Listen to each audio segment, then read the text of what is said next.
राजेश देशपांडे दिग्दर्शित कुणी घर देता का घर या सिनेमाचं म्युझिक नुकतंच लॉन्च करण्यात आलं.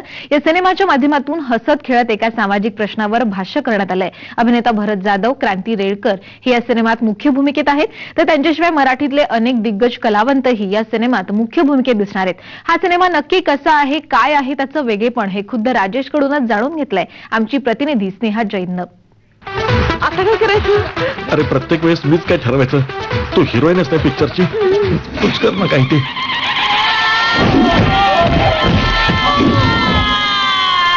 कुणी घर देतं का घर हा चित्रपट आता रिलीजसाठी रेडी आहे. या चित्रपटाबद्दल आपण आणखी जाणून घेऊयात.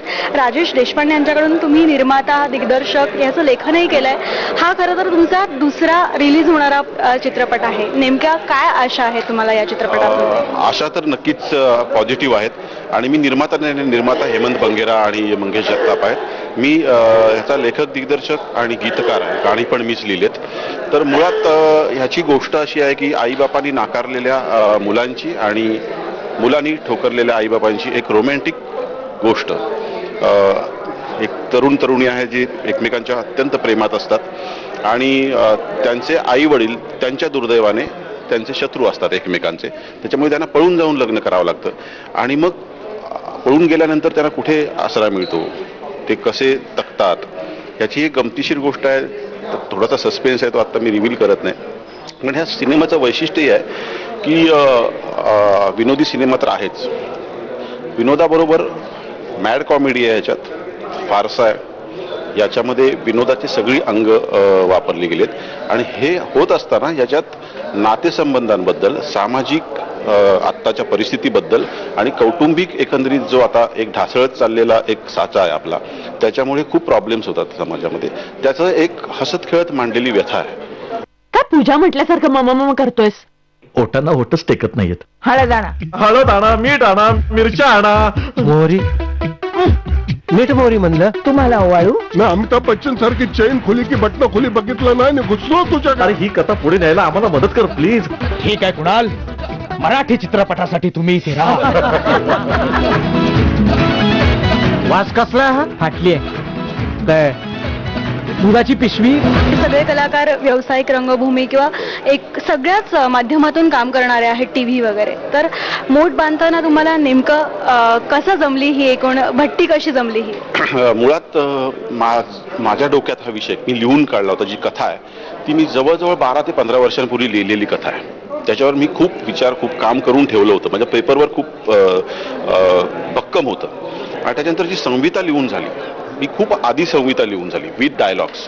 त्याच्यामुळे एक पेपर वर्क प्लॅनिंग आम्हाला नीट करता आलं. प्रत्येक कलावंताला ज्याचा एक डायलॉग असेल किंवा तो मोठ्या रोलमध्ये असेल तरी प्रत्येकाला आम्ही घरी स्क्रिप्ट पोहोचवलं होतं. स्क्रिप्ट वाचा, तुमचा रोल हा करा, तुम्हाला आवडला, तुम्हाला काही शंका असतील तर आत्ता विचारा आणि हो नाही स्क्रिप्ट वाचून सांगा. प्रत्येकाने ऑफकोर्स पॉझिटिव्हली खूप आवडलं, खूप धमाल आहे.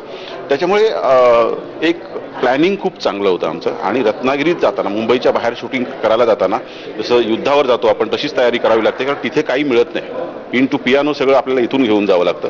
त्याच्यामुळे पेपरवर्क उत्तम असावं लागतं. आम्ही केलं होतं आणि माझं स्क्रिप्ट असल्यामुळे मला सिनेमा दिसत होता. बरोबर आहे तो आता उभा राहील, तो फक्त बहवल्यावर.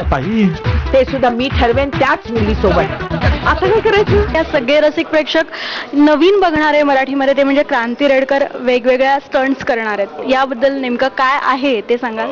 हा, म्हणजे क्रांतीने एक अप्रतिम स्टंट केलाय. म्हणजे अगदी तुम्ही साऊथच्या पिक्चरमध्ये बघता तसा एक स्टंट आहे आणि तो 9 वारीत केलाय.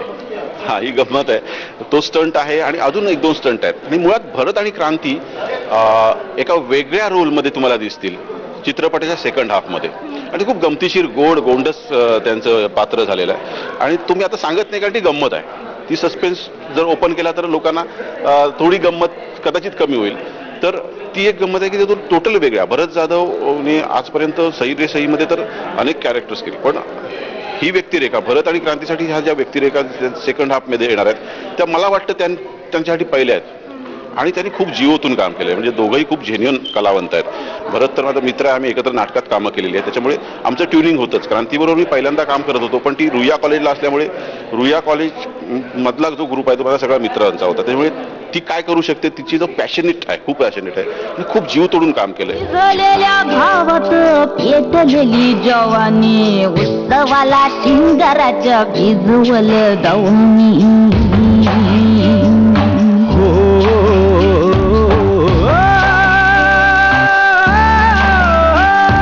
इजलेल्या गावात पेटलेली जवानी, उत्सवाला शिंगाराच्या भिजवल दवनी. नेमका असा कुठला किस्सा आहे का जो तुम्ही प्रेक्षकांबरोबर शेअर करू शकाल की खूप धमाल आली, तो एक शूट सीन करताना खूप धमाल आणि एक आठवणीत राहील कायमचा? आम्ही नाईट शूट करत होतो. भरत आणि क्रांती रेडकर लग्न होऊन पळून जातात आणि ते जंगलात जातात एका, आणि जंगलात ते पळतायत आणि एका खड्ड्यात पडतात. तिकडे ते आदिवासी त्यांना घेरतात आणि उचलून घेऊन जातात. तर असं आम्ही नाईट लागोपाठ 3 नाईटचे सिक्वेन्सेस होते आणि आमचं बरंच शूटिंग झालं होतं.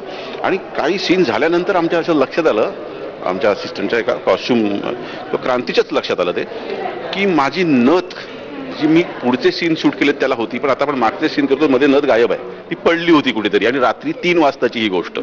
हां, आणि दुसऱ्या दिवशी परत आम्ही तिथे शूटिंग लोकेशन नव्हतं, दुसऱ्या दिवशीपासून वेगळं शेड्यूल, म्हणजे वेगळ्या सीनचं शूटिंग होतं, आणि 3 वाजता अजून 3 सीन बाकी आहेत. नथ आता परत एवढे केलेले सीन शूट करायचे का, रिशूट.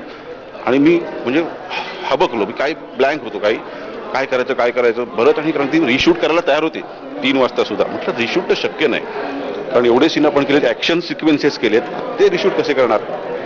आणि मी बोलतो मला 5 मिनिटं द्या.